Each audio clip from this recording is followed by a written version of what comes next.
Welcome, folks, to another week of the Anti-Social Podcast. My name is Andy Dowling, and if we haven't met already, I play bass in the Australian metal band Lord. And if you want a little bit of a sticky beak, you want to check us out and see what we're all about, you can go to lord.net.au. We've got a really cool website there with Spotify playlists, video clips, all sorts of music, our back catalogue, history on the band. If you want to get up to date with where we've been and where we're going, it's all over there at lord.net.au. Go and give it a crack. In addition to playing in a heavy metal band, I also host the Self-Starter podcast, which is all about small business, self-employment, and freelancing. So if that's something that floats your boat, you can go to selfstarter.com.au and check that out. There's a blog over there, and you can also find Self-Starter in the podcast player that you're listening through right now. This week's shout-out. Each and every week, I thank somebody that supports me and the podcast, and it can be in a range of different ways. It could be things such as leaving a review somewhere on the internet, like Stitcher or Facebook or Apple Podcasts or wherever, it doesn't matter. It could be a message of encouragement, a bit of social media love. It could be recommending some guests. It could be buying some merchandise from the online store. It could be shouting me a beer via the PayPal button over at andysocial.net. Whatever it is, small or big, it helps me. It keeps this whole thing moving. It keeps me in high spirits, and I thank everybody for the continuous support, because each and every week I get some really, really cool gestures of support from you guys. It just means a lot and just keeps this whole thing moving. So each and every week I thank one person on public record, put it out there and show my gratitude for the efforts that people make to support what I love doing. So this week's shout out is for Brendan Blundell. Brendan is the guitarist in Canberra band Matosphere. If you want to check out Matosphere, you can go to matosphere.com.au. I'm sure you can search for Matosphere on Facebook as well, and that's MATTERSPHERE. So go and check out that band. Really, really good band. But the reason why Brendan has a shout out this week is that a few weeks ago, and I'm playing a little bit of catch up here, he shared one of the previous episodes of the podcast. That was episode 143 with Stu McGill of Silent Night and Storm Rider Touring. And he shared a post on Facebook and just left this really cool message. And I'll quickly read it out because I just want to demonstrate Brendan's kind words and his gesture. And I quote, "What a legend in the Australian metal industry. This man is helping keep Australia's metal scene booming." I can't talk today, guys. I'm so sorry. "Some may think it's dying, but you're wrong. There is people out there like Stu that know it's not. Anyone going to Dragonland next week, if you see this man in the crowd, go and buy him a beer or 10. He is the reason you get this chance. People like Stu and Andy from Lord deserve their cake and can eat it too." I like that. Thank you both for doing what you do for Australia, for heavy metal. Keep rocking, guys, and thanks again. Thank you, Brendan. Really appreciate it. I love that having our cake and eating it too. Really, really good. So, as always, when you hear this, Brendan, please shoot me a message and I will get something out to you in the post, because we all like getting something in the mail, and it's my little way of giving back and saying thanks. But once again, guys, if you want to check out Brendan's band Matosphere, you can go to matosphere.com.au or search for Matosphere on Facebook or Instagram or those usual places as well. But thank you very much, Brendan. All right, folks, this week's episode is with Luke Robertson. Luke is a podcaster, he's a blogger, and as of recently, he now claimed the title of an author as well. He's just released a book called Keg, Bottle, Can, which, that's right, folks, it's all about beer. What a subject. You can grab this book from any of the major bricks and mortar book retailers around the country, and no doubt you can pick it up from pretty much every book retailer online as well. Depending on where you live in the world, I'm sure it's pretty easy to find, but I'll put links in the show notes over at andysocial.net, or you should be able to check it out in your podcast player as well if you want to pick up a copy yourself. But Luke has been talking about beer for, I don't know, like almost a decade, and he's got his own website called aleofthetime.com. He's been blogging about beer for the past 8 or so years on that website, and Luke does this full-time. He talks about beer as a full-time gig. I don't know about you guys, but in my eyes, this is a dream job. This is incredibly cool. And in this chat, we talk about, yes, beer, as you would expect. I also ask a bunch of dumb questions, as you would expect. And not only do we touch on some of the podcasting stuff, he's got his own Ale of the Time podcast, but he's also got another podcast called the Hypothetical Institute. Now, for anybody that's been listening to the Anti-Social podcast for, I don't know, the past 12 months or so or longer, you'll know that sometime last year, I think towards the end of last year, I had Salty on the podcast, Andrew Saltmarsh, and it's Cam, Salty, and Luke that are the hosts of the Hypothetical Institute, the three of them. And it is one of my favorite Australian podcasts. Actually, sorry, I shouldn't even qualify Australian. It's one of my favorite podcasts. It is really, really good. If you love taking the piss out of conspiracy theories and just really enjoying some of the just comedic elements to a lot of this sort of stuff, definitely go and check out that podcast, and you can search for it in your podcast player. But I'll put links, as always, to everything, to Ken's book, to the website, to the blog, to all of his podcasts. Everything will be in the show notes over at andysocial.net. Come on, Andy. But enough of me. Let's just wrap this up now. Please enjoy this really cool chat with Luke Robertson. You know a lot about beer. So when you go out and drink, and for anybody else that's drinking with you, I would assume, just coming into that sort of setting, that potentially your knowledge may either complement the gathering or do the opposite. Yeah, people do get sometimes apologetic for what they're drinking around me, which is weird. But also, I mean, I think a lot of beer drinkers, beer snobs, or people that know a lot about beer, end up being a little bit snooty about it.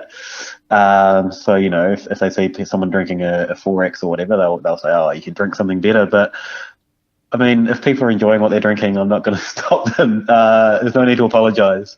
But if people want to learn about it, I'm always happy to talk about it. I can talk for hours on end in any situation about beer. So. Yeah, no need to apologise. As my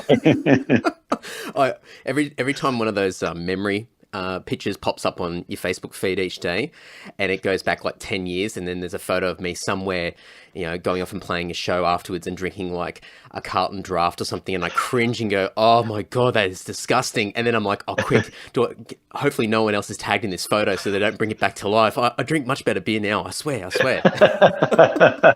No, there's no shame. We've all drunk good beer and we've all drunk bad beer, and that's it's all part of the fun, right? Oh, absolutely. Well, I mean, it might be a very obvious question, but where did the fascination of beer start? And to the extent that it is so detailed now, and you're so immersed in this whole culture and this industry, and I don't know, you can correct me if I'm wrong, but you seem to be like this a bit of a thought leader now when it comes to the craft beer industry in Australia. I started, I think, pretty much when I was 17 or 18, drinking in pubs in small town New Zealand. And in New Zealand, there's a lot more darker beers. Every pub will have a dark ale on tap or a dark lager.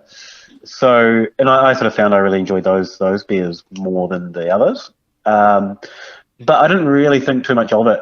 I worked in pubs for a few years, and enjoyed trying the different beers coming through, but didn't really put much thought into it past that. And then about 8 years ago, I was studying a new media degree, just in my spare time, basically. And part of that was to start a blog and a Facebook and a Twitter and all that kind of a thing. And I thought, well, I'll do it about beer because at the time, food bloggers were kind of big, and they were getting a lot of free stuff sent to them. I had a food blogger that worked in the office that I was in, and she was always getting free stuff. And I thought, well, if I do it about beer, maybe someone will send me some free beer.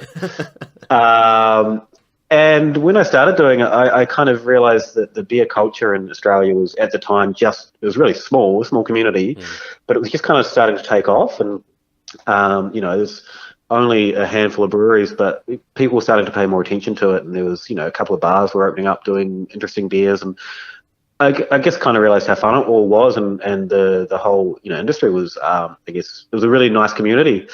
And I thought, well, I'm sort of learning a lot about doing social media and blogging and all that. I studied journalism years ago, so I was kind of familiar with writing and writing news stories. So yeah, I just started applying it more to the beer stuff and really enjoying it. And from there, I started picking up writing work, and we launched a podcast, and that kind of got a bit of traction as well. So about 3 years ago, I ended up thinking, well, if I am getting work without really putting in much effort, I should quit my job and try to put in a lot of effort and see if I get more work. Good logic there. Yeah. I was, I guess, in a pretty fortunate position where my girlfriend was definitely all for me doing it, which is nice. And I'd just come up to 10 years at my old job, and it was a sort of a corporate management kind of job. So, Perfect. I did have a little bit of money to I guess play with, for lack of a better word, and try and make it happen, because it hasn't, I guess, been easy to get people to pay me to write about beer and talk about beer. But yeah, I kind of appreciate how lucky I am to be able to give it a shot. And for the last 3 years, that's what I've been doing.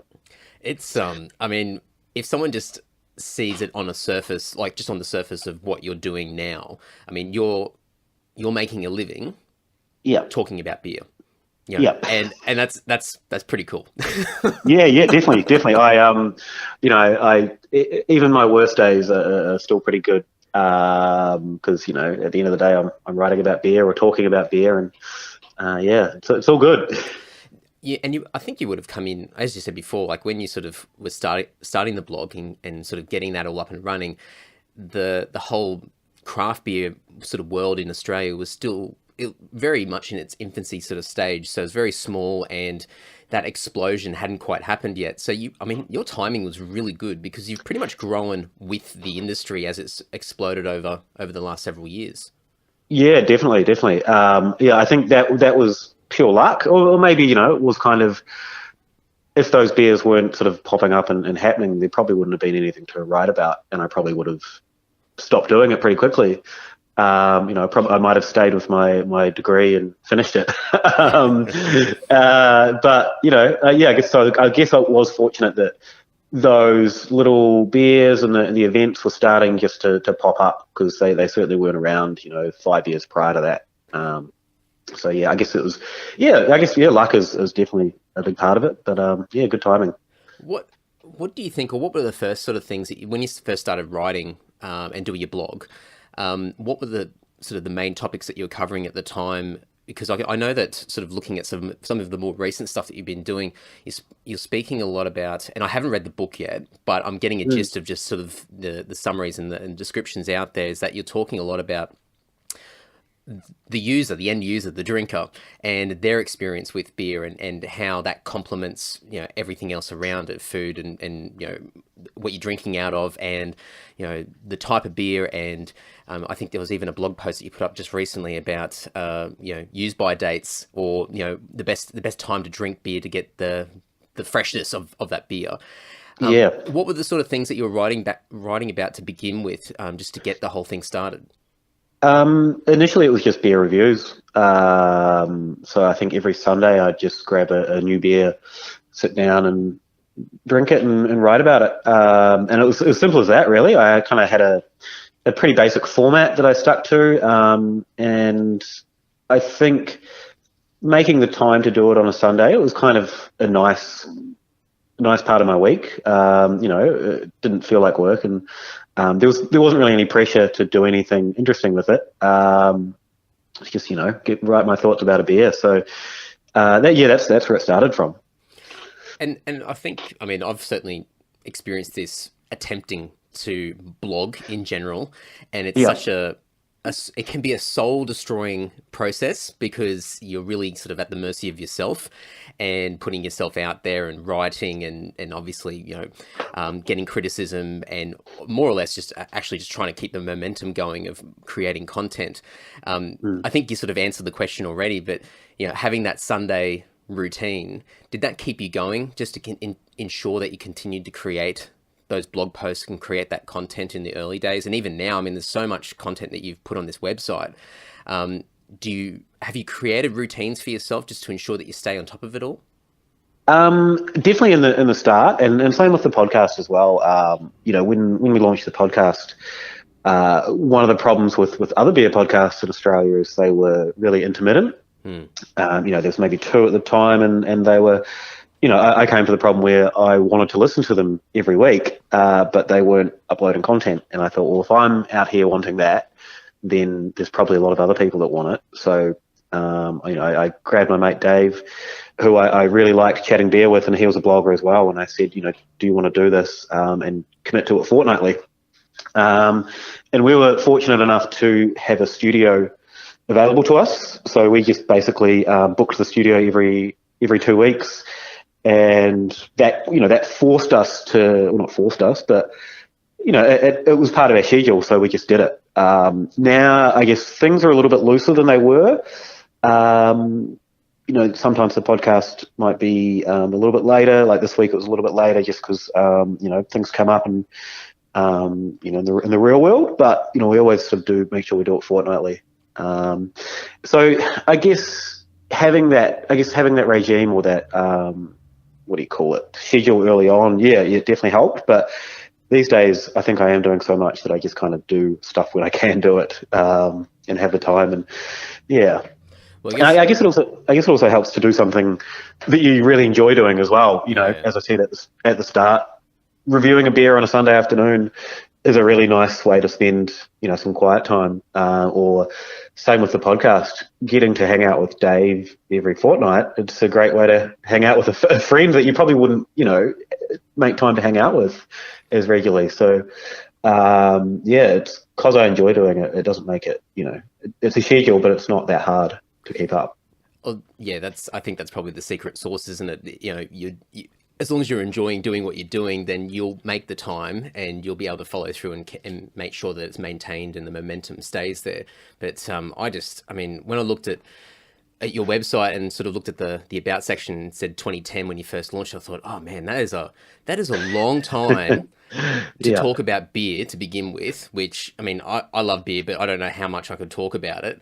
And and to be consistent as far as just continuing to have a website that exists and then obviously building off it and creating the podcast. And now you've got a book as well. It's a lot of what's the word? It's just a lot of sort of self-talk that would be needed just to keep everything moving. Yeah. And I think, getting the response that I've got to some things that I do, these days, a lot of the stuff that I put up on the website is a lot more opinion based. And, I do some kind of regular, satirical stuff as well, which gets a really good response because, I don't think anyone really does that. So getting that response helps, encourage me to keep going. So, if I was still doing reviews, I probably would have given up ages ago. I'd be pretty bored pretty quickly. And I think that's probably in my nature. If I need to keep myself entertained if I'm doing something. And reviews don't entertain me so much anymore. And, but, making a satirical article is fun and enjoyable. So, and that, that comes across in the response as well, I guess. Yeah, definitely. And in the early days when you're just doing reviews to begin with, were you getting any feedback from the different makers out there that were coming across these reviews? Were you getting any sort of initial response, especially if you're giving something that had a little bit of a touch of criticism to it? Yeah, definitely. There was at the time the industry was so small that anyone talking about beer was exciting, I guess, because people were doing it, but not that many. These days, if you're a brewer, you get tagged in on 16 Instagram photos a day. But back then, it was me and 2 or 3 other bloggers doing it. So the industry itself was really supportive and encouraging, and they loved. Yeah, anytime you said something nice, they'd share it around. So, that definitely helped to have an industry that was, I guess, in that phase of building. And did you have to cop any sort of flack for any sort of the harder sort of reviews that you've done for particular brews? I don't think so. There are definitely a handful of breweries out there that probably don't like me so much. And, I think that is because I've been quite critical of things like labeling and copyright and, things like using quite a popular one at the moment is using Black American culture in labels. And a lot of it is done, to me, I think quite offensive. It's almost like, Biggie Smalls, for example, was on many labels. And it's kind of just taking his image and then making a little joke about it. Yeah. And I kind of, there's a lot of history around black culture, which I don't think we really understand in Australia. So I that kind of annoys me. So I am quite vocal about that kind of a thing, and people tend to get their back up if you criticise, their labels, and that's fair. But yeah, so I guess there are a few breweries that don't like me so much. Well, I think it probably help your reputation in the industry by not just being somebody that praises everybody left, right, and center because you just love beer and let's be friends with everybody. You're balanced with your approach and you're logical with the way that you approach what you do. And so I think people then can develop a lot more respect for you as an individual, not just somebody that just writes about beer and that's it. So I think obviously while you're probably getting a few people's backs up a bit, it's probably still helping with your reputation overall. Yeah, definitely. That kind of support when there are breweries that I really respect and really love, when they get in touch and tell me how much they're enjoying what I do.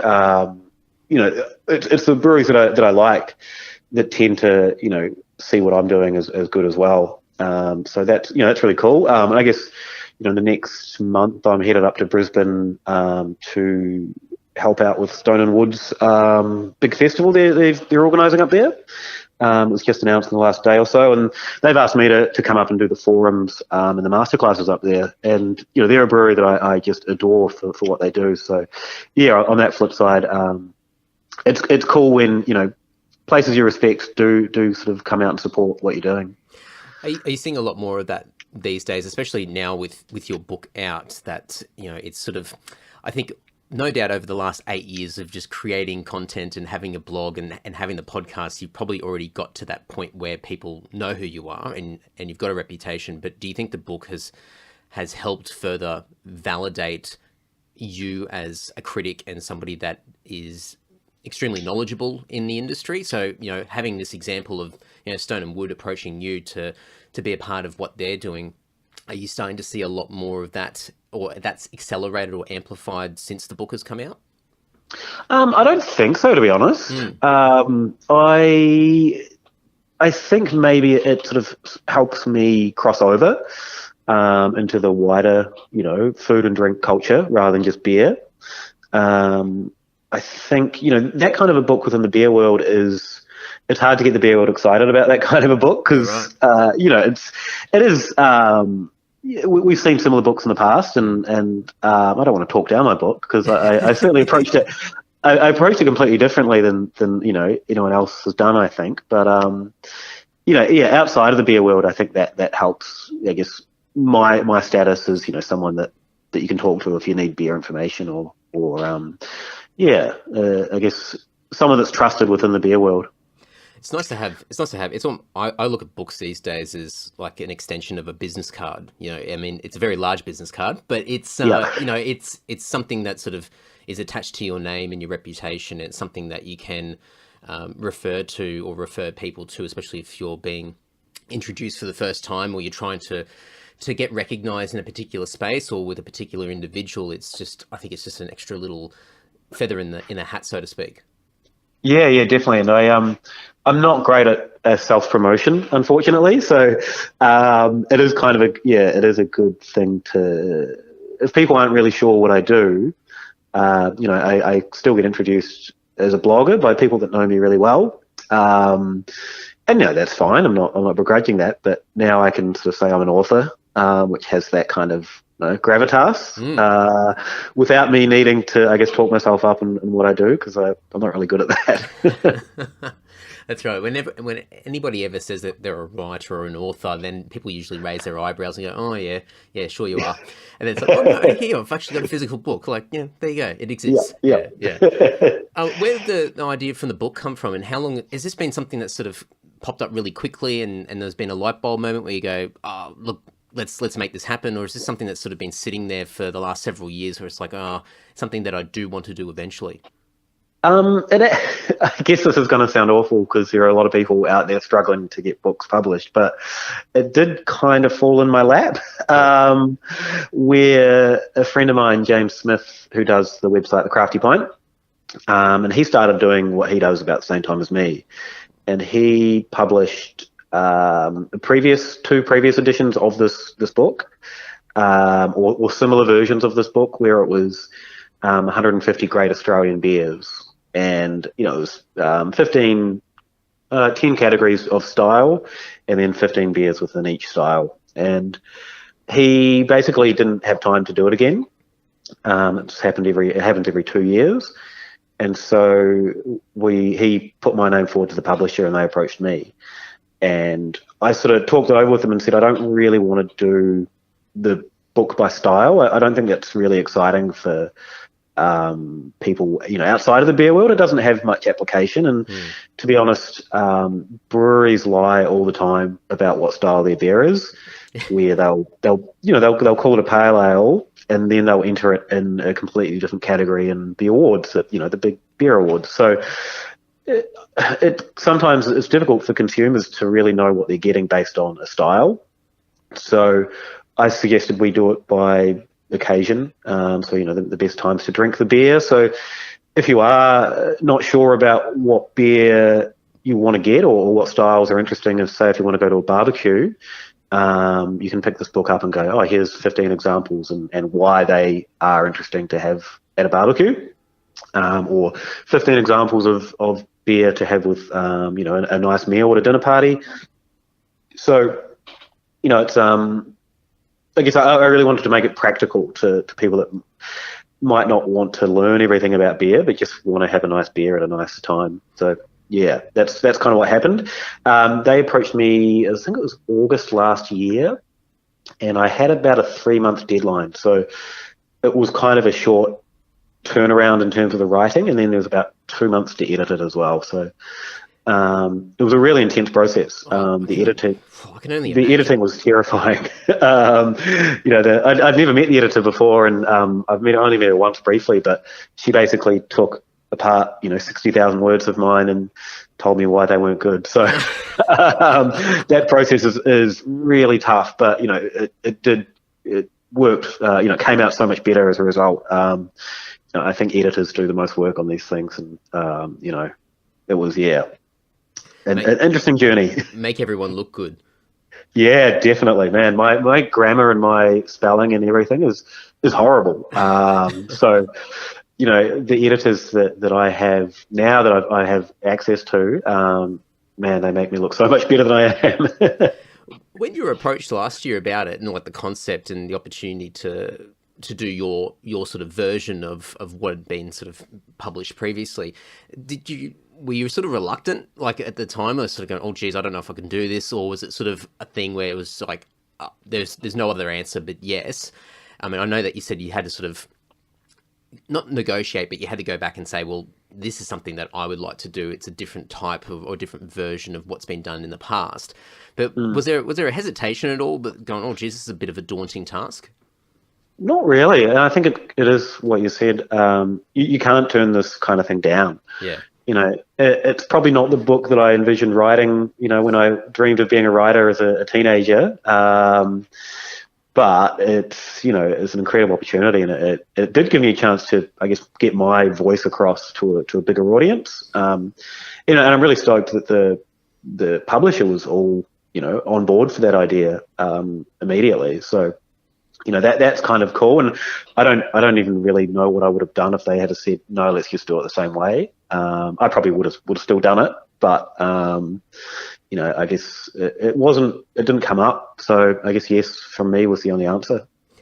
One of the things he said before with, I guess, the premise of the book and the approach that you're taking is that you wanted to appeal to a wider range of people, and people that just aren't immersed in the beer world and have that fascination at a deeper or more detailed level of craft beer and different variations. And I think you sort of nailed it on the head, where a lot of people just don't know what they're drinking half the time. And I think, I mean, me as well. I mean, when I walk into a bottle shop or into a bar or a pub, I'm looking at the taps, and it's whatever's on the tap is what I'm drinking, and it's what that taste is. And you don't think about it until somebody sort of points it out, and you go, I'm really sort of reliant on the visual. I'm reliant on the information that's in front of me rather than my taste buds actually telling me what I'm drinking.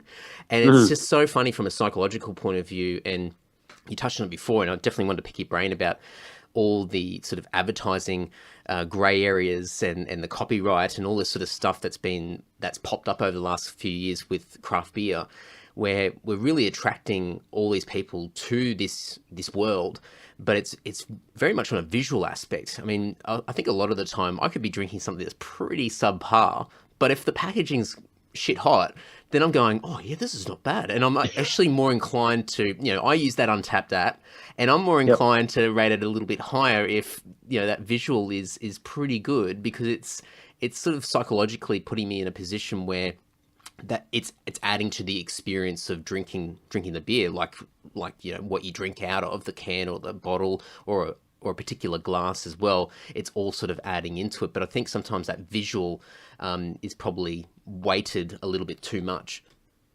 I agree. The work that designers do and artists do to make beautiful labels is sometimes forgotten about. And that aspect, there's kind of a few sayings in the beer world of, don't worry about everything else. It's what's in the glass that counts. And I never really liked that, because to get the beer into your glass, there has been so many other people than just the brewer. There's the accountant, there's the people funding it, there's the people making the beautiful artwork, to put this whole package together. And I think breweries that do go to that effort to make a nice package, and make a nice story and all those, beautiful things that come with it, generally make better beer. And it's certainly not true for all of them, but doing the book, one of the chapters was about beer with really nice labels and, the artwork that I really enjoy.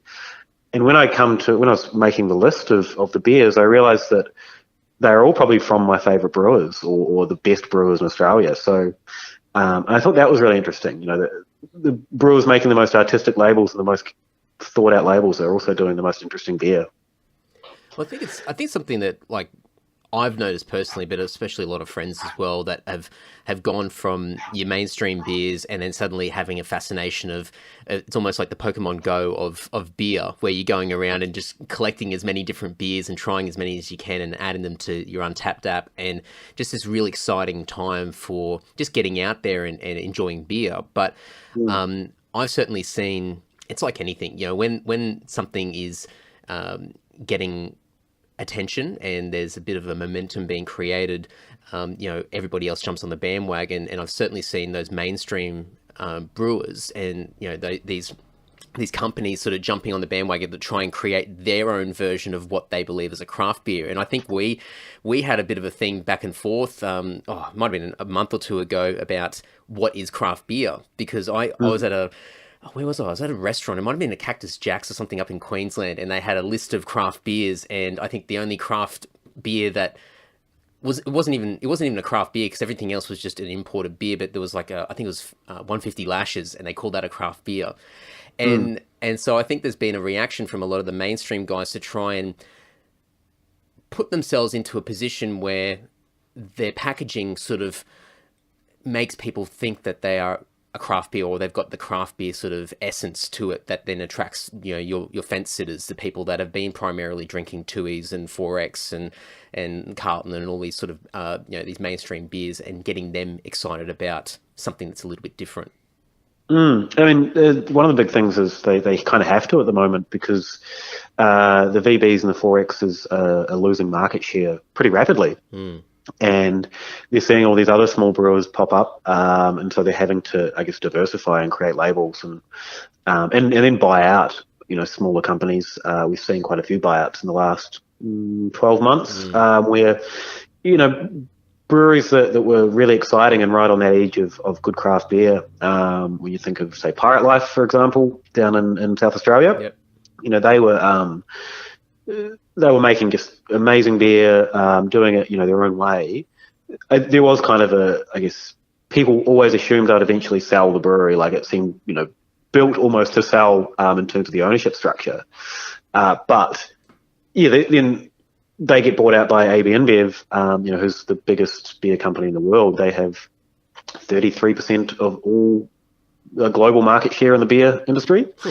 So then that discussion becomes, okay, are Pirate Life still craft now or not craft? And it's, I guess for me, I try and avoid that discussion because it comes down to judgment calls and value calls where, sure, Pirate Life are now owned by the huge beer company, but another brewery that can call themselves independent might have big private equity investment, which, is fine for a lot of people. They don't really judge that as, a problem. It's only if it's owned by a beer company it's a problem.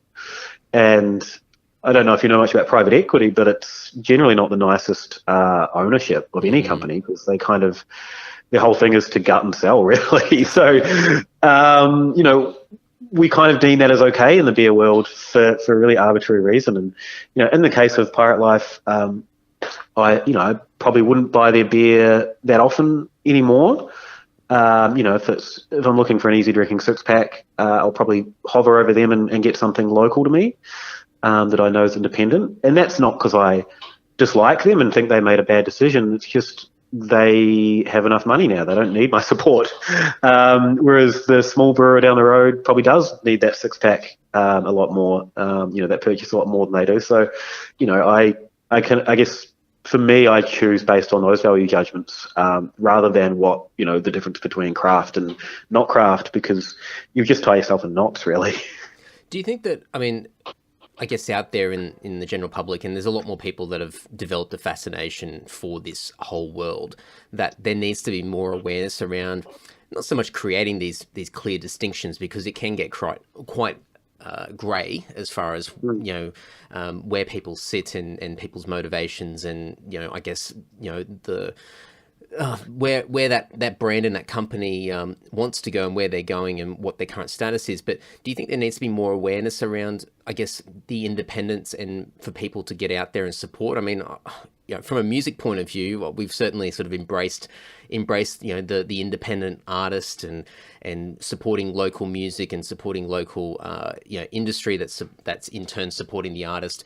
Do you think that there needs to be more awareness around that, or is that something that's already sort of been elevated and has been a focus for a little while now with I guess the beer industry?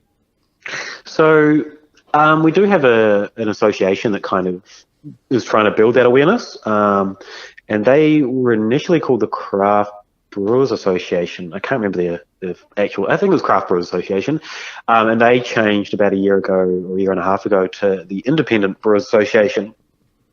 And that was kind of for them to draw a line in the sand and say, okay, we want to promote breweries that don't have big brewery ownership, and here's how we're going to do it. If you are owned by a big brewery, we're not going to promote you. We're going to promote the little guys. So, that kind of thing, and having it built around independence really helps, because it kind of, it takes away whether it's good or bad beer, because, the big breweries make some great beer and the small breweries make some terrible beer, and it makes it about that, that locality and the value judgments that you have in your day-to-day life. As you said, in music, getting down to support a local band is great, and sure, it might not be, it might not be stadium rock quality, but it's a great experience to go to your local pub and see a great band or a local band, versus it's the same with a local brewery. If you go visit a local brewery, you're probably going to have a good experience. It might not be the best beer in the world, but it's a nice place to sit and have a beer and support your community. So, yeah. With a lot of these independents, I don't know how deep into the mechanics we should go, because I think people lose interest if they haven't already with my question. Yeah. But with these independent guys trying to get out there and get awareness, and obviously, you mentioned the association that's there that is helping support and get exposure for these independent guys. But things such as distribution and trying to get the product into places, whether it be, a particular pub or trying to get into a local bottle shop and things like that. I don't know a lot about it, but from what I have sort of heard from other people, that distribution is a big thing, and it can be a very difficult thing to sort of master. And so I think for a lot of independents, no doubt this would be a big sort of hurdle that they have to sort of jump over, on top of just getting the awareness out there. Yeah, definitely. And in Australia, breweries can basically buy taps, So, you go into your local pub and you see they're probably all owned by the same company, and that's because that company has basically signed that pub up to, we'll give you a good deal if we have your taps forever, basically. So that means, the local brewery down the road will never be able to get that beer into that pub. They might get it into the fridge, but not many people really look in the fridges at the pub. They just head to the taps. So, and there's been a lot of discussion about that in the industry and trying to change that. And, unfortunately, it seems like it's here to stay, which is, it is a shame. I get why publicans do it because, someone says, hey, we're going to make it, you're going to make more money if you sign this contract. And of course they're going to do it. And smaller breweries, independent breweries do that now as well, increasingly, where they, if there is a pub that doesn't have contracted taps, they'll say, hey, we'll give you a good deal if you put us on. So that has been a big hurdle. And the distribution into, Liquorland and Dan Murphy's, places like that has been difficult. But I think those companies, and Dan Murphy's especially, are realizing that this is what people want. And if that's what people want and they're not going to buy the other stuff, then they're going to have to sell it, really, which is a cool thing. It's being driven by consumers a lot because there's no big ad budgets for the small guys. Yeah, definitely. And I've even seen even some of those smaller, bottle shops at the liquor stacks and the little bottler, and there's a few other little ones around the place that I think traditionally in the past you probably wouldn't go in there unless you're going to go and buy one of the mainstream beers, because the beer fridge would only be a small part and the rest would just be your wines and everything else. And now you can go into a lot of these smaller places and actually be quite surprised with what they've actually got. And there's a lot of independent stuff in there. So it's almost a case of, instead of buying a 6-pack, you're sort of just picking one can and one bottle and just going through and just collecting as many different ones as you can to sample everything. So I've definitely noticed that more recently, where a lot of these smaller guys that have been traditionally sort of just for your mainstream crowd have sort of caught up a little bit and decided, well, as you said before, like with Dan Murphy's and Liquorland, this is what people want, so we've actually got to start listening and meet the demand. Yeah, and that's cool. As you said, you can go in there and basically plan out a fun journey of different beers based on their labels or whatever. And some people in the industry complain about that and say, oh, it's so hard because consumers aren't buying bulk; they're just buying one or two of our product and then one or two of someone else's. But for a consumer, it's awesome because you can go and do that, and how fun is that? And you may as well make it fun if you're having a beer. I've actually found as well. I mean, I've everybody that knows me knows that I love to have a beer. Like I think almost every photo that pops up on social media has usually got a beer in my hand somewhere and drinking somewhere. So I've developed some probably not the best reputation at times. It looks like I'm just drinking 24/7. But I've certainly, actually, I don't even know where I was going with that. I got so immersed on the fact of me drinking beer that no, I'll get back on track. But yeah, going into a bottle shop and seeing there's just so many different varieties of beers there. I've seen personally for myself that the intention around drinking has changed.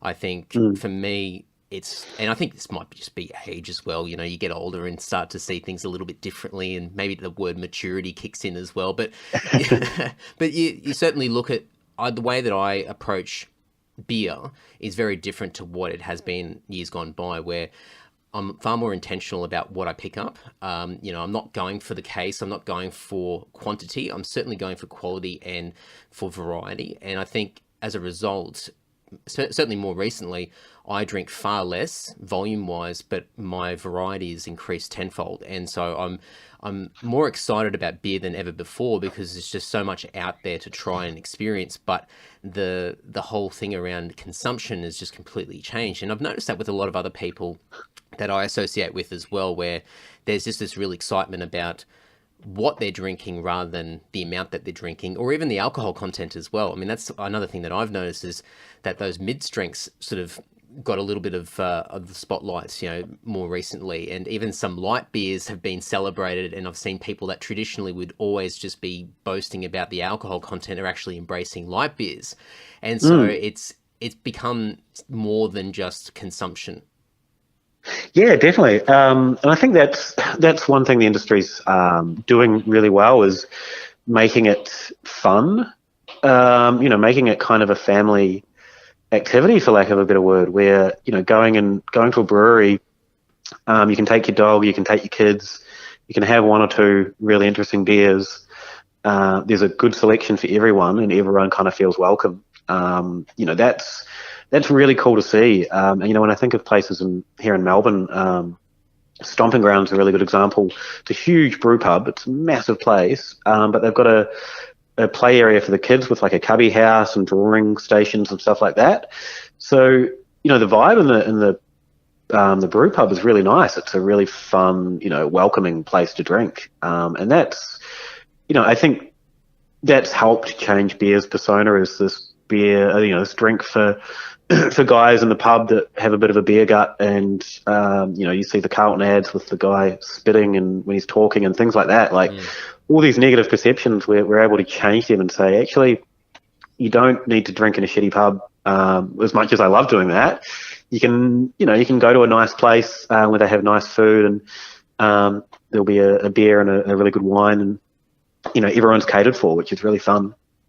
Yeah, I think it's certainly helped with people easing into their own comfort zone as far as what they actually want out of their own drinking experience. And I think certainly me, just from my own personal experiences growing up, and when you turn 18, you're going out to pubs, and you're certainly wanting to create a perception, because you're there drinking with people of all sorts of ages, and you've just turned 18 and you're an adult, and so you want to you're drinking the sort of the full strength beers, and you want to make sure that you're drinking the right thing. I remember going to a pub and asking for a drought and not realizing that it was a draft. And the girl behind the bar just looked at me like I was a complete idiot. And I went, I don't know. She goes, it's a draft, love. And I go, oh, sorry. All right, no worries. I'll never forget that ever again. But there was, I think, maybe it's a bloke thing, it's a guy thing as well, where we just want to make sure that we're seen in a certain light, and all these sort of things that have been stereotypically around beer drinking culture over the years, especially in Australia as well. We've always been seen as a big beer drinking nation. Our stereotypes over the years, especially from the 70s and the 80s, has been about a certain perception of the way that we consume alcohol. And I think people have been a little bit afraid or reluctant to deviate from that path. And I think now that, as you said, like drinking establishments are a little bit more sophisticated in certain aspects, and they're embracing a wider range of people, that I think people are more confident with the way that they choose to drink alcohol, to choose to drink it. And it's not just about, hey, I got smashed on the weekend and I drank this much, and how good am I because I was able to hold that many drinks, or I'm drinking this because it's it's over 6% or whatever it is. And people can drink whatever they want because they appreciate the taste, or, as you said before, the brand themselves and what they do as an independent business. There's a lot more reasons to like particular types of beer. And you touched on something there about sort of the blokiness, being seen to be drinking what your mates are drinking and all that. I host events and tastings and pour beer at festivals, and the blokes are the worst. The blokey blokes, they don't like beer. They actively dislike beer. They like the beer that they drink, and if it doesn't taste like that, they get so upset and so like, what is this? Oh, I don't want to try anything else. And it's like they're really hard to win over, and it's quite interesting. I remember I was pouring beers at a beer festival a while back, and there's two breweries, both had a pale ale and both had a dark beer, and the blokes would come up and say, oh, I'll get the two pale ales. I'm like, oh, you don't want to try one of each kind of a thing, because it was, samples you were getting. And like, nah, just the two easiest drinking ones. Whereas the women that were coming up were like, oh, I'm not really sure I like beer, but, it's all, part of the ticket, so I'm going to get one. I'm like, well, you want to try the dark beer? It's got, coffee, chocolate flavors. It's got all these really fun things. And I'm like, oh yeah, that sounds great. Let's do it. And I reckon it was probably maybe 50% more women were going to all the dark beers than men. It's just because they don't have that perception in their head of what beer is supposed to be. Or as blokes, it's ingrained that, the beer that you drink is this one and it's golden and it tastes not much like anything else. It just tastes a bit nothing. So yeah, they're hard to win over, and it's kind of disappointing. We're getting there, but yeah. I think it's much like sort of your sporting team culture as well. So you've got your brand, and that's sort of your identity, and so you've carved out your own identity around that brand. So I certainly know people that just religiously drink Tooheys New and nothing else. And so when I'm drinking with those people, and I've got something that's that they've never seen before, they don't even know what it is. It's like, well, what's that fancy shit? Or or especially if they taste it and they go, oh, what is this? This is not beer. And so you go, well, actually, it's just an IPA. And it conflicts with their identity. They've been able to create an identity around what they drink, and it's one facet of their life. Their job, what they drink, the music they listen to, or whatever it is. It all comes back to depicting who they are as a person. So I think a lot of people get very stubborn with their own ego and think that I stick to what I know, and that's who I am, and that's it. And so it is very hard. And unfortunately, and I hate to stereotype a lot, but a lot of guys do get stubborn with change as well, and it's a perception out there of if change is seen as a bit of a vulnerability as well. So it's very difficult, but I've certainly seen over the years, a lot of people that have, in the past been very, very stubborn about what they do and in life in general, but have definitely opened themselves up and tried a lot of different things, and beer being one of them as well, where they've sort of gone, actually, this is a really good idea of actually trying something apart from my go-to beer. Like it's actually fun, and this is interesting, and, I'm actually celebrating this and not just feeling silly or vulnerable by deviating away from something that I've identified with for so long. Definitely, and I think that is again testament to the community that the beer is kind of created, where we're actively encouraging people to come and taste things. And I certainly don't want people to change what they drink if they don't want to. If someone likes knocking off work on a Friday and drinking the same beer, and they get enjoyment out of that, then that's great. They're living life that they want to live, and I don't want to ever stop that. But letting people know that, hey, if you want to try something slightly different, or go down to your local brewery and taste something, that option's there for you. And you might enjoy it, you might not, but give it a go. And even that mindset is hard to get across to some people. But we can't win everyone over, but it's we're here if they need us. Oh, well, absolutely. And I think, as we've been saying before, the whole sort of craft beer world here in Australia anyway, globally, it's definitely changed. I was in Japan earlier this year, and I couldn't get my head around, how much they've embraced craft beer. I was amazing. I've always enjoyed Japanese beers, and when I go there, I'm loving the convenience store crawl instead of the pub crawl, and so you just go and grab a can and keep walking to the next convenience store, which is probably about 10 meters away. But they've really embraced craft beer, and there was a little beer festival that they had sort of in the middle of Shinjuku in Tokyo there, and so we were just grabbing some locally brewed beer, and it was really, really cool. And I can see that's definitely happening globally in general. So I think a lot of other countries are embracing this culture. So I think it's definitely, locally here it's grown, and I think as a result people are far more open-minded about, just in general about their tastes and trying different things. So it's definitely growing, it's getting better, and as you said, you'll never win everybody over, but I think it's definitely better than it's ever has been in the past. Yeah, I every time I come across a new bar or something, I realize how lucky we are. As beer lovers, I barely need to leave my suburb here in Melbourne. I'm in Footscray, and I've got one brewery and one opening up soon, and there's half a dozen really good places to get to have a drink. And they're all slightly different, but they all have something good to drink there now, which is awesome. Whereas 10 years ago it would have been the same beer in every pub. So it's really exciting. There's so much choice, and it's great. Well, I live down the south coast these days, so as far as craft beer, it's a little bit more fewer and far between. But there's definitely that sort of stuff popping up, even sort of regionally now, where people are sort of embracing and slowly coming to terms with, there's other beers out there instead of your mainstays.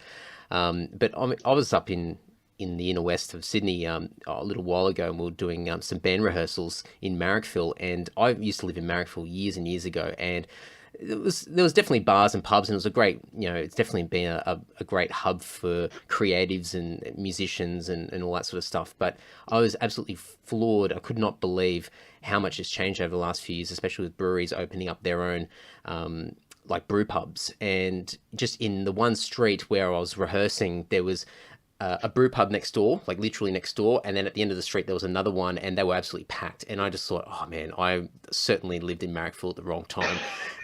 maybe it's for the best, because I probably wouldn't have any money left. But it was just fantastic to see these places pop up, and they are becoming more frequent in in volume around the country, and especially obviously in metro areas. But you're definitely noticing places around the whole country where they're sort of embracing this this really unique, well, it's not unique anymore, but what has been a unique sort of take on drinking and enjoying beer. And people like going to a brewery. Even before this happened, if you went to a town that had a brewery and you were looking for something to do, you'd probably go check it out and try the beer. And I think that's something that has been key to this, is a brewery is a fun place to go for some reason. I don't know if it's the stainless steel tanks that you get to look at, the beers, but it's just good. It's a nice place to drink, and it's interesting. So that's certainly helped. And the fact that they can be anywhere, it's not like a winery where you have to leave town to go. You can put one in any suburb or any town, and it will work. Well, especially where it even adds to the charm of it all, where a lot of these places are opening up, they have to be in an industrial area because of just, it's actual, it's a brewer. They've got to have a warehouse space. They've got to have somewhere to actually physically do the brewing. But to be able to have this sort of setting in an industrial area is like, I think that adds to the whole charm of, you don't have to have this really sort of nice location from, the corner of a really sort of busy suburb where, you're going to get the foot traffic and things like that. People are actively searching out these places and, going into in an industrial area where there's nothing else around, but there's this amazing brew pub. I think sort of it's just definitely throwing everything upside down as far as where you would normally or where you would traditionally drink.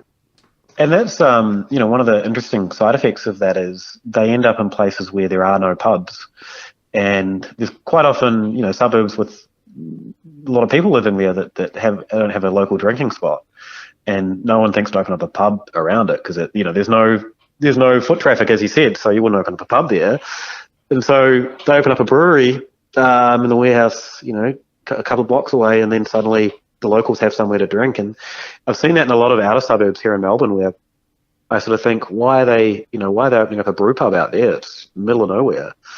And then they say, no, there's actually heaps of residents here that want something like this, and there's no pubs. So, that's really cool. And that's, I guess, another way to get people interested in the product is, there's a new new brewery down the road. Well, I'll go see what this is all about, and suddenly you're hooked.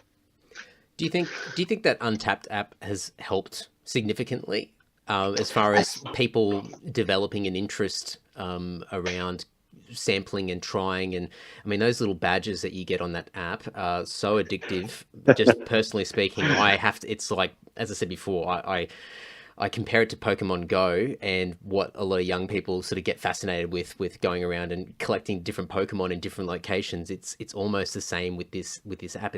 I absolutely love it. And do you think that it's had an impact with the way that people embrace it? Yeah, I think so. I think it's really helped. And that definitely came along right at the start of sort of my journey. And it's amazing to see how much it's grown, and there are people that use it that aren't even really big beer drinkers. I've had old co-workers, and she would pretty much just check in different ciders and lagers that she had, which I didn't even really anticipate that she'd be using it, but she was using it as a social media, hey, I'm here doing this, and her friends were doing the same, and whereas I just thought it was the hardcore beer geeks trying to get all the badges, but it gets a lot of use, and I guess having people in that app using it gets them thinking about what they're going to drink, and if they're going to drink something different. So yeah, I think it's definitely helped, and yeah, I haven't used it for a while. I used to use it all the time, but I kind of fell out of the habit. But I wish I still did, because it's a good way to keep track of everything, really. It definitely is, and I mean, I've certainly seen, especially traveling overseas, it's been a lot of fun, especially when you go to parts of Europe where beer is just ridiculously cheap. And so unfortunately, or fortunately, depending on how you look at it, the consumption increases ever so slightly. But you go through and start, ticking off this list of beers and just getting to sample is amazing beers. But sort of walking into a bar or a supermarket somewhere in another part of the world and sort of just starting at one end of the shelf and just gradually working your way along and just finding them in this app, and also I think another thing that I found really cool is that I think it's created another level of community within that world, where you can find people that are in the same area or have been trying the same types of beers, and you sort of connect with people via that platform. And I think that sort of helped encourage people to develop a further fascination to beer and to understand more about it. So it's sort of, it's that whole, it's just social media in general, but I think it's definitely helped with bringing people together and just cultivating that fascination around it. Yeah, I remember I was in a beer garden in Belgium, and I was telling a friend about the app who didn't use it, and I sort of said, this is what it's for, and this is what it does. And a couple of people in the bar had been looking at the app and seeing who else was in the beer garden, and they saw that I was there and saw how many beers I'd had, and sort of called out to me and said, oh, you guys should check out this place down the road. And we ended up chatting, and I still kind of keep in touch with them on various social media, and they gave me some really good recommendations. So, that was a really cool, real life example of why social media is really, really helpful in these situations. It's definitely been a really valuable tool, not just for craft beer, but I think just for a lot of industries, and especially a lot of niches where it's a magnet. It's been able to draw people in and develop or cultivate interests around niche things, and so we're not sort of mainstream driven anymore as far as it's whatever's in the mainstream press and the way that things have been advertised to us, and there's only a number of channels that we can get our information from, and now it's whatever you're interested in, you can find a community, and craft beer is certainly one of those that has definitely benefited from the connectivity of the internet in general, but definitely social media platforms.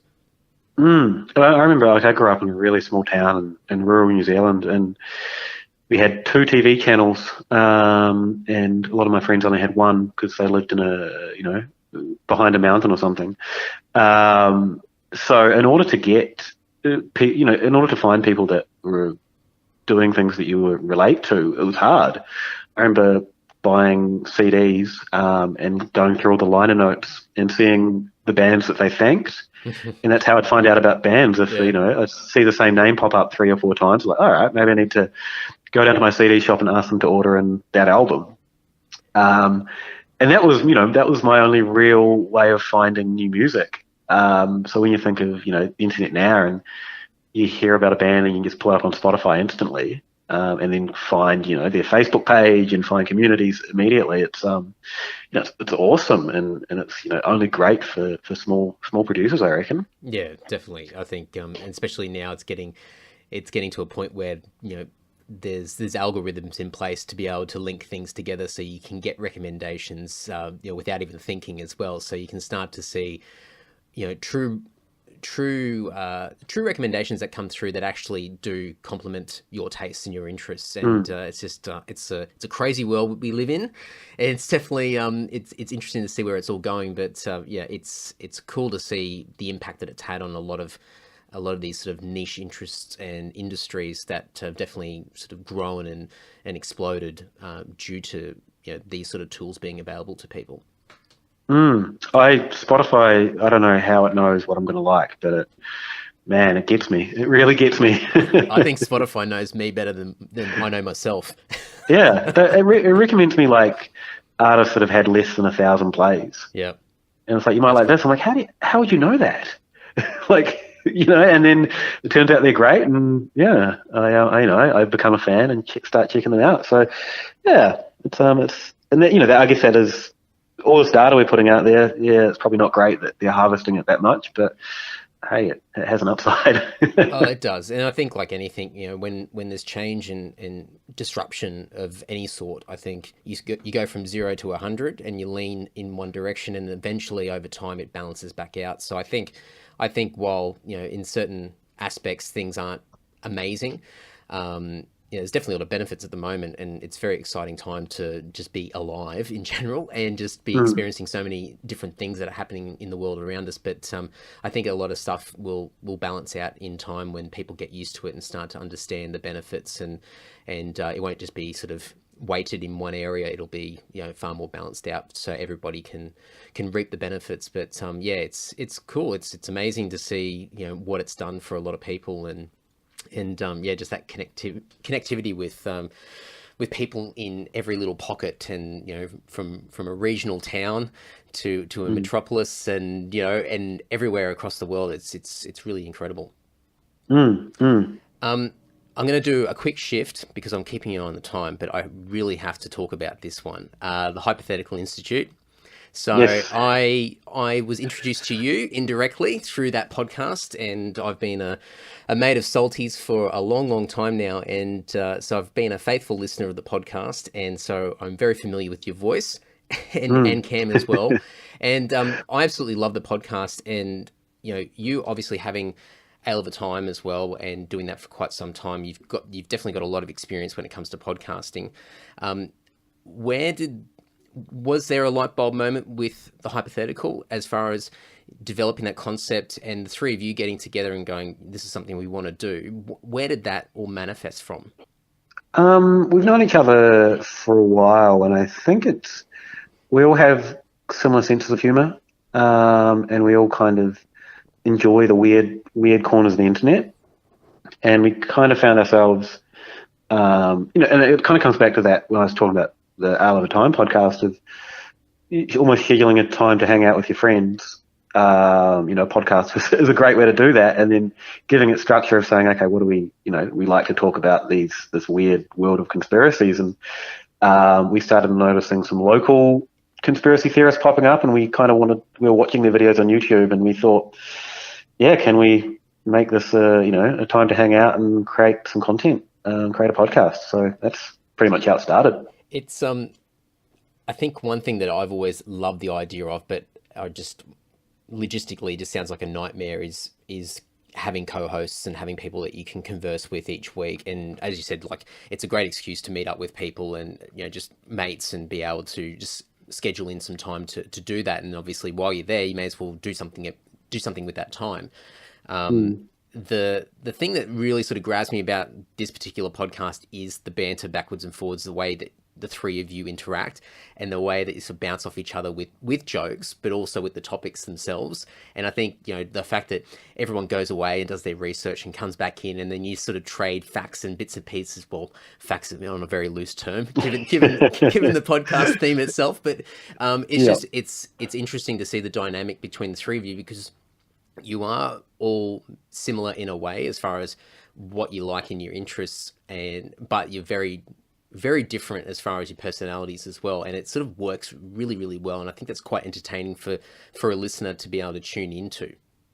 And that's something I remember learning early on, doing a blog and everything, was most of the time people aren't tuning in for the content itself. They're tuning in for the hosts, or they're reading your blog for you. They like your style and they like your stories. So quite often the actual framework is kind of secondary. So as you said, it's the thing that I really enjoy doing is, yeah, sure, we're going to talk about X, we're not talking about JFK, but yeah, the interplay and the jokes are the fun part, and that's, I think, why people tune in, because otherwise they can just look at Wikipedia. So I think that's a good thing to remember with all content, is if people are listening, it's for you most of the time. Well, I'm certainly coming to terms with that, just doing my own podcast and understanding that eventually over time you develop an audience and people and your own reputation itself just from expressing, your thoughts and the way that you converse with people, and that your guest or the person that you have on is a compliment to you, but it's not the primary driver as to why somebody would choose to listen to your podcast, because a lot of the time the person that's featured or the topic that's featured could be accessed in a multitude of different ways through other formats. So it's that point of difference of why would they listen to it in this setting rather than a number of other ways as well. So I think the presenter or the people that are presenting it each week and articulating in a particular way is really what the magnet eventually is. Yeah, definitely. And when you're putting a podcast out there, you're competing with comedians and celebrities, and it's a fiercely competitive world. So trying to, I guess, do something that's not natural or not you is, you're not going to get anywhere, because people are going to identify that pretty quickly. But once you start doing something genuine, people are going to start tuning in, because most people people find things to like about other people quite easily. So, I think that's, you think of the big podcasts, that's the personality that people are listening to. Yeah, definitely. And with this particular show, it seems to be a bit of a magnet for the weird and wonderful. And I think you guys have really sort of embraced and taken ownership of the term cooked units. And I certainly find myself using it in everyday conversations if I'm referring to particular people. It just rolls off the tongue. It is just so easy to use. Oh, sorry, my doorbell's just rung. Hang on. That's okay. That is an amazing doorbell, by the way. Sorry, it's the guy to check my fire alarm. No worries. Smoke alarm. I was going to say that's an amazing doorbell. Yeah, it's quite loud. It rings. It rings by itself sometimes. Oh, right. And there's about 3 or 4 different rings that it has just randomly. So it scares the hell out of you sometimes. In the middle of the night, you hear it ringing. Oh. Yeah. Well, with the cooked units thing, I was just going to ask, like, with the topics that you guys cover, and you do refer to particular people out there and comments that are made by individuals, do you attract a bit of unwanted, well, not unwanted, but do you attract a little bit of attention from some of these people that you talk about? Not as much as I'd like, to be honest. Yeah. Not much at all. I really love getting engaged and sort of having a bit of fun with it all. And I post quite a bit on social media, on Twitter, from that account, trying to get people riled up, and it doesn't really happen. So I don't know. We'll get their attention one day. But then there's also the element of a lot of these people are probably dealing with some issues that, sometimes I do feel bad that we're kind of making fun of them, because there are some probably pretty serious mental health issues happening in a lot of the brains of these conspiracy theorists. So it's kind of two-sided in that regard. And I think we definitely try and avoid the sort of unhinged, or that's probably an unfair word, people struggling. Smoke alarm. But and people like Alex Jones and stuff that are just generally trying to fleece people, are more interesting to focus on, or people that are causing harm to others, which a lot of these conspiracy theorists are doing now. They're getting out in the real world and harassing people. So I kind of want to, I enjoy trolling them and trying to get a reaction from them, because they're doing things that are pretty abhorrent sometimes. Yeah, it's something that I've certainly had a little bit of a taste of in the past, where it could go either way, because there's definitely an entertainment aspect to it where it's really fun and can be quite funny as well to really sort of talk about a lot of this stuff. But then, as you said before, depending on the person or the topic, it can get quite sensitive as well. And so there has to be sort of this balance of ensuring that you're not giving a particular individual too much of a soapbox to be able to talk, or encouraging behavior that might be stemming from some mental issues, some actual concerns that this individual might have. And it's very difficult because I've got to rein myself in every once in a while, and I think, oh, that'll be a good person to talk to. And then I go, oh, yeah, I don't know, because I don't know if I want to be an enabler of particular type of behavior from an individual. But it's really interesting to sort of approach. Definitely.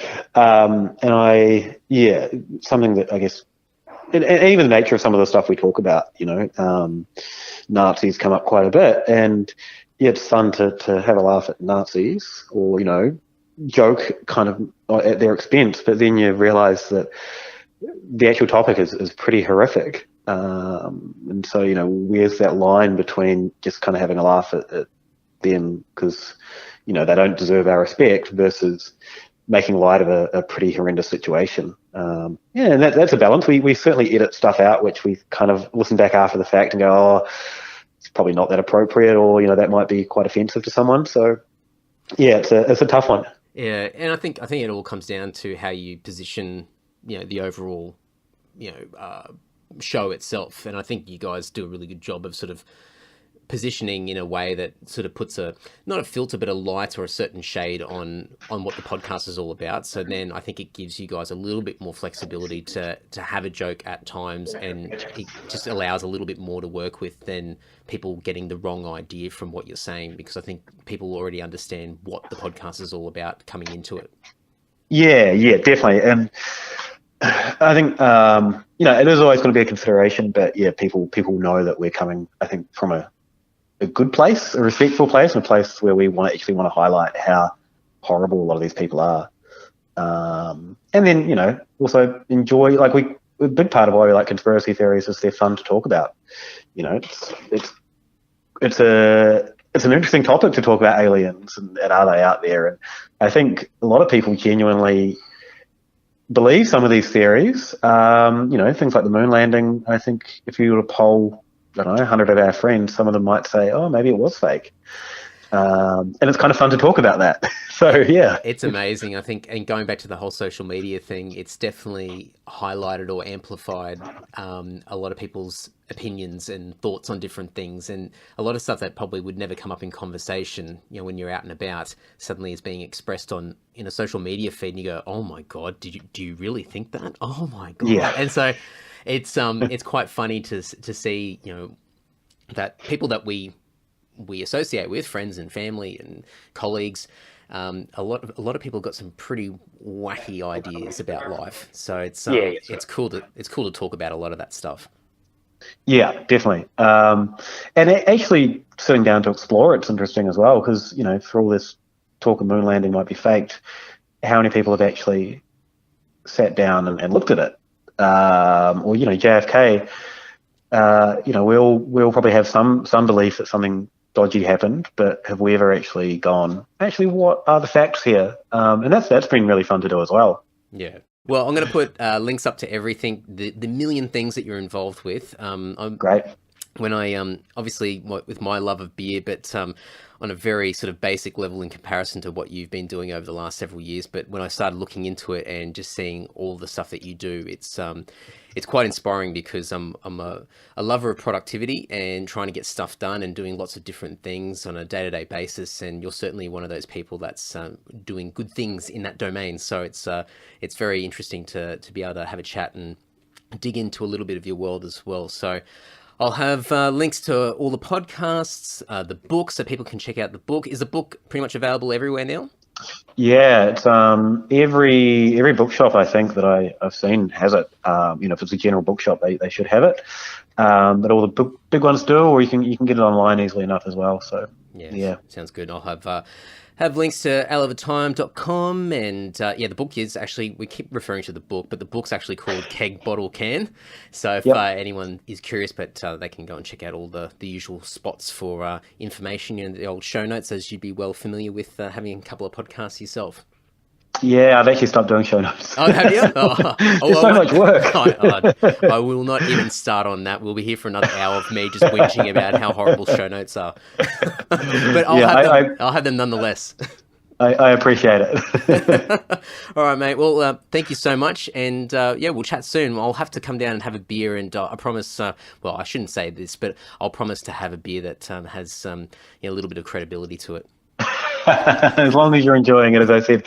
Thank you so much for having me on. I also enjoy your podcast. It's kind of cool to be on the show as well. So thanks so much. Cheers, cheers, cheers, cheers. If you want to reach out to Luke and talk beer, you can go to aleofatime.com, or you can search for Ale of a Time on Facebook, Instagram, and Twitter. I'll also put links up for the Hypothetical Institute. Everything will be in the show notes over at andysocial.net. And I realize now that for most people, if you're listening from a mobile device through a podcast player, you can usually scroll up or click on the actual show notes in your player. And a lot of this stuff is clickable links anyway. So it saves you having to actually go over to the website, which, you can still do because there's lots of great stuff over there. But if you want to get quick access to any of these guests, that's the best way of doing it. And all the tags and links and everything will be in the show notes there. So thank you so much, Luke. Really enjoyed chatting beer, and I'm looking forward to having a physical beer sometime in the near future. All right, folks, a bit of a Lord update for you all. Massive thank you to everybody that came out last weekend and saw us play day 2 of the Steel Assassins Festival at the Bullface Stag. Really, really cool night. We had a lot of fun. It was great to see a lot of old friends, get introduced to a lot of new people as well. It's still a trip to have people come up to me and say that they've discovered the band or myself from this podcast. Which is really, really cool. And it was just nice to meet so many people face to face and put names to faces, the drill. So it's been a really, really cool night. We had a lot of fun, and it's definitely energized us going into 2019. We've got this new album that's coming out, which I'll mention in a moment. But we're really sort of pumped up and, looking forward to seeing where it all goes. Before I get into that, I was just going to say another quick comment as well. Kind of cool, but kind of sad that we are one of the last bands and shows that will be at the Bullface Stag under the title The Bullface Stag. As you guys would know, Crowbar in Brisbane has now taken over the Bullface Stag as of December. And it'll now be called Crowbar Sydney. So it's pretty exciting times for live music in Sydney. We desperately need some further support. So I'm looking forward to seeing what Trad and the team do down here with their branding. They've definitely put in a lot of hard yards over the last several years up in Brisbane. Have really built a reputable business and brand up there. So it should be really good down here in Sydney. I'm looking forward to supporting that. So definitely an interesting time in music, and to be one of the last bands to play at the Bullface Stag under its current title is kind of cool. It's kind of nice. The end of an era. So time to move on and a new leaf, turning over a new leaf and a new page. So looking forward to seeing what the guys do with Crowbar Sydney. So really, really cool. Getting back to Lord, new album. Artwork is 100% done. We're just putting some final touches on some of the vocals, and I think there's a couple of guitar solos left over, but that's pretty much it. We're done. The time of this coming out, this episode, this weekend, we are filming a video clip or a couple. I don't know. It depends on time. This Sunday out in Western Sydney somewhere. I won't say too much more, but we're looking forward to getting out there and getting some visuals happening and getting this whole campaign ready to go. But hopefully we'll have an announcement hopefully by the end of the month, and more than likely have the actual release date early in 2019, and then at least an Australian tour, probably late March, early April, and then we'll go from there. But lots and lots of stuff happening. I'm really going to be asking for a lot of support from the Antisocial faithful, and I'll be giving you guys more details and some exclusives along the way as I get more information. So really, really exciting times. A bit frustrating at the moment because I can't really talk a lot about what's going on because it's all sort of half cooked at the moment, or 3/4 cooked. And but once I have a bit more information, I'll be able to share it. But I'm excited. We're all just chomping at the bit to get this out and get this whole thing moving again. It's been a while since we've really, really been out there active, and these two shows in the tail end of this year have been good reminders to us that it's time to get back out there and really play a lot more shows and share a lot of new music with you guys. But there's a lot of grand plans in the works, so looking forward to sharing all that with you ASAP. Anyway, that's enough of me for this week. Thank you so much for all the continued support, all the usual stuff, the recommendations, the messages of encouragement, the social media love, all that sort of stuff. It means a hell of a lot to me. So thank you as always. Keep those guest recommendations coming. I'm trying to get into 2019 now and build a bit of a bank up. I'm not going to do any breaks this year. So last year I had all of January off. I will not do that this year. I'm just going to run all the way through. So we'll just keep this train a-rolling. But until next week, folks, thank you very much. Take care and ta-ta.